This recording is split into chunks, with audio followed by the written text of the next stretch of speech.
Kad smo konačno svi ušli u ambulantu, čika Sveta je seo na jednu stolicu, a Kokija smo posadili na drugu pored njega. Onda je doktor Boca počeo pregled, gurao je psu one lampice u gušu i u uši, a ovaj je sve to herojski trpeo. Potom mu je doktor stavio povez na jedno oko i na zidu preko puta otkrio tablu sa nacrtanih 5 sličica kostiju, onakvih kakve Koki najviše voli da glođe, jedna do druge, i uzviknuo: "Koki, pogledaj!"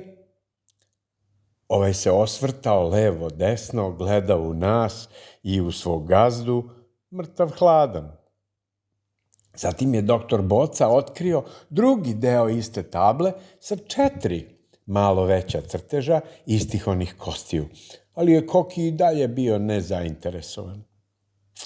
Doktor Boca je nešto važno beležio u svoju svesku i sledeće otkrio tablu sa 3, a posle i sa 2 poveće koske. Kad je Koki to spazio, zalajao je i zavrteo repom.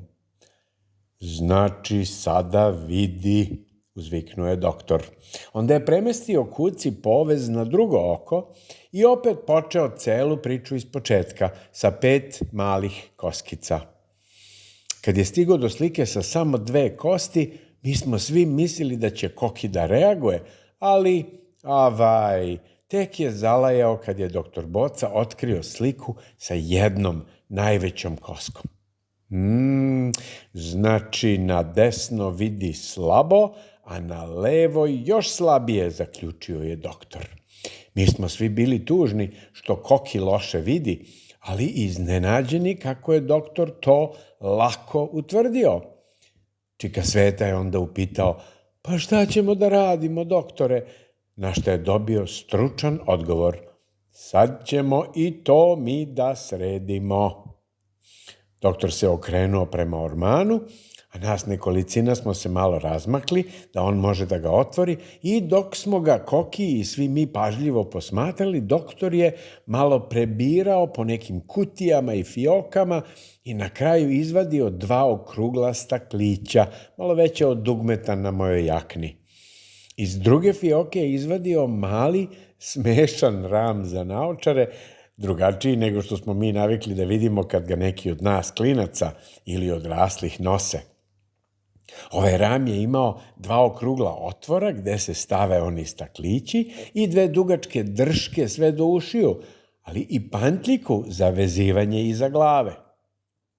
Koki je i dalje mirno sedeo kao da zna šta se dešava i kao da shvata da je sve to za njegovo dobro. Čika Sveta ga je pridržavao za jednu šapu, onako za podršku i ohrabrenje, a doktor Boca je uglavio ona 2 staklića u naočare i okačio ih Kokiju na glavu.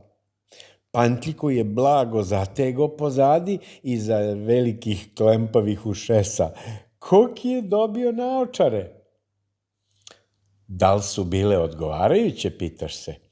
Doktor Boca je opet otkrio onu prvu sliku na zidu sa 5 malih sočnih koskica, a Koki je odmah veselo zalajao, ustao na sve 4 noge i počeo da maše repom. Uopšte nije mlatio glavom da zbaci naočare, što bi čovek inače od jednog kučeta očekivao. Vidiš, sinko, ne smeš životu nikad da odustaješ. Ako ti se pojavi neki problem, nema predaje dokle god nisi probao sva moguća rešenja, dok nisi ispitao sve mogućnosti i ako ti nisi dovoljno stručan, dok se nisi raspitao kod onih koji znaju više od tebe.